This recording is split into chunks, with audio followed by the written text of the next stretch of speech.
The first of them, hailing from Georgia.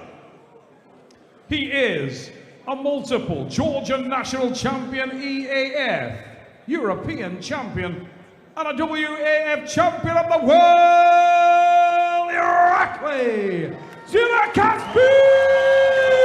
Making super short work of our All-American in Paul Lynn. IRAKLI is set to become the East versus West world champion tonight. To me, it absolute phenom in the sport of arm wrestling.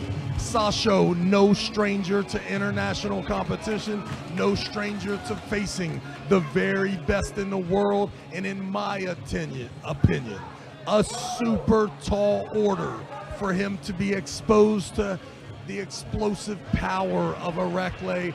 We will see if I'm wrong. To this date, SASHO has made a living just sinking outside pullers, kind of like a python. He's not very tall, but from shoulder to fingertip, super long athlete, has an amazing ability, even when taken off center. Even when the hand looks to be compromised, he has the ability to still cup his opponent. Once in the hook, he is usually considered a heavy favorite. Riddled with all types of endurance and technical prowess, SASHO, if the match gets stopped, should be in the best position to retain that world championship belt. But to me, it all depends on the explosive hand, the connection now, along with the strap. The taller athlete laying on the side, on his tricep with a ton of back pressure, and you will see at the start an amazing hit. If not just to take off centered, but I could see a flash pin coming early from IRAKLI. This is the type of athlete that I feel is present here at the East vs. West. Only time will tell. Good. Well, it's not good. Good. Good. Good. Good. Very good. Good. We're back for another title match. 95 kilo class session. Hook versus top roll. That's exactly what we saw in the last match. No doubt. I feel like the gap, if you look at the last opponents, the fact that Samushia kind of gave a little bit of hope to his opponent, and then you think of SASHO, who was able to hold off Paul Lynn, hold him in a hook, but the match was close. And then to see what IRAKLI was able to do to Paul Lynn, one can only assume that there could be a few flash pins coming early from IRAKLI.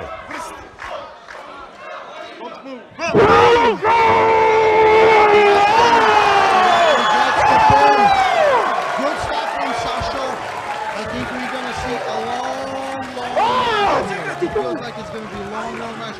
SASHO still managed to keep his arm with the combination.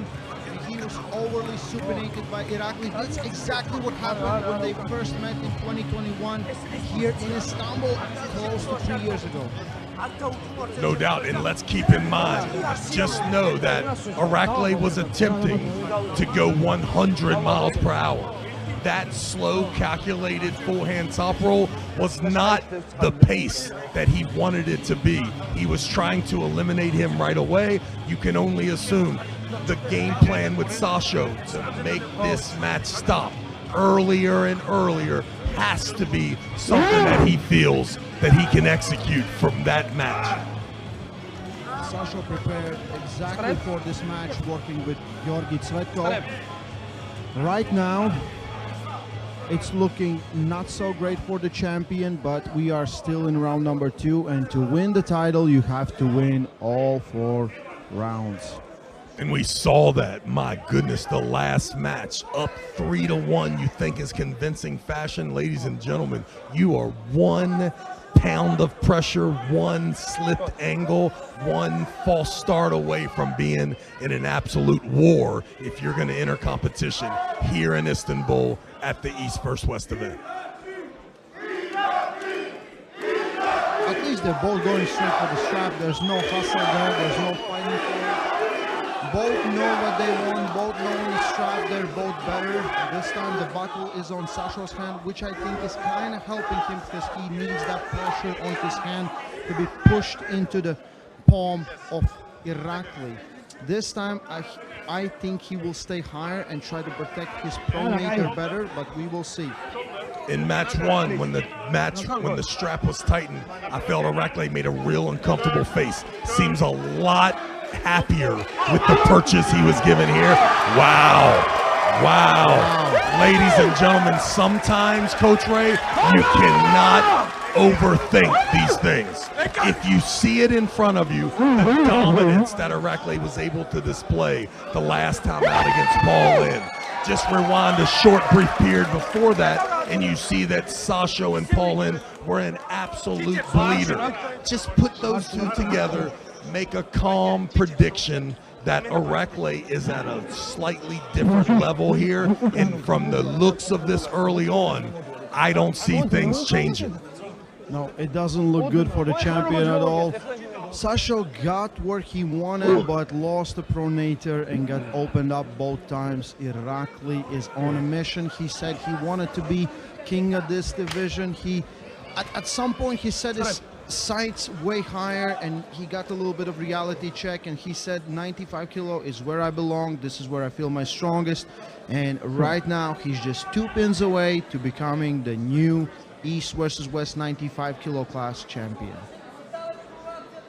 It's funny when you talk about weight classes and then true weight classes. Everybody wants to arm wrestle if they're comfortable at the nice high ability not to have to lose a ton of weight. But when the reality comes and you want to be a superstar at an event, at a platform, at a league as prestigious as the East vs. West, sacrifices need to be made. To me, it's simple. Andreev, along with IRAKLI, joined in there with a super strong Todd Hutchings, makes this 209 class absolutely amazing if all the best are at that class. Let's see round number 3. Can Sasho do something? Can he change something? Right now IRAKLI is dominating this match. Better hand position, just too much back pressure, too much pronation, too much side. No explosive starts, gets the hand control, and then just drives it sideways. And let's be completely honest, we're talking about an athlete in Sasho that has the experience, has the training, has all the prestigious wins. And for him to get a grip that Sasho feels comfortable with, and still not to have that match start, and then the dominating, convincing slow hand top roll. I mean, what can you say? This is a great class. This is filled with a bunch of real killers that, in my opinion, have been flirting around in that 231 class, when actually the 209 class, Sasho, John Brzenk, the 3 people that I mentioned earlier in Andreev, Paul Lynn, IRAKLI, this is a loaded weight class. IRAKLI is on a mission, and right now he's full of vengeance and absolutely dominating this match. Let's see what Sasho has in store for round number 4. Right now it doesn't look good at all for the champion. He's 1 pin away to give away his title to IRAKLI ZIRAKASVILI. Strap is going to be applied. The worst case scenario is we haven't seen a progression. Even when you see Nerdalet, when you see Mindaugas at times, you feel like even during the loss, there was some bleeding taking place. IRAKLI looks super fresh to me, the young man. And listen, now, once that title and that belt is draped around the young man's, now's when the pressure really starts, right? There's no doubt, Samusha said it best, becoming the champ is great. Maintaining that championship form is the hardest thing. We're going to see what being the champ looks like around the waist of IRAKLI. We are so close to the 3rd title change, and it's a pin.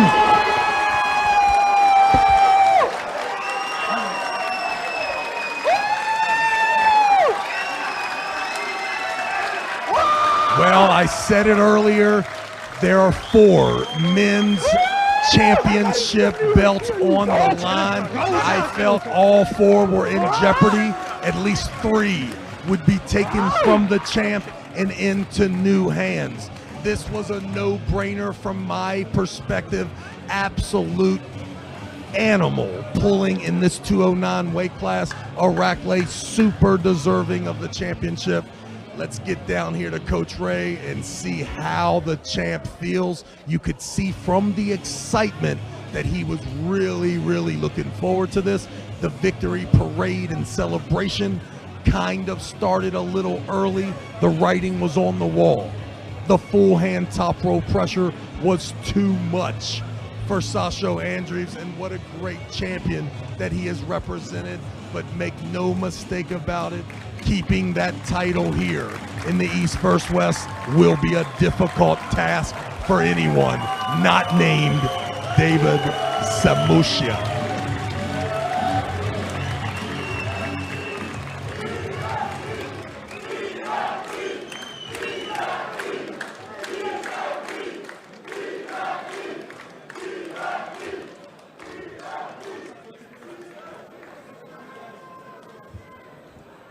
And your new East vs. West 95 kilo world champion, IRAKLI ZIRAKASVILI.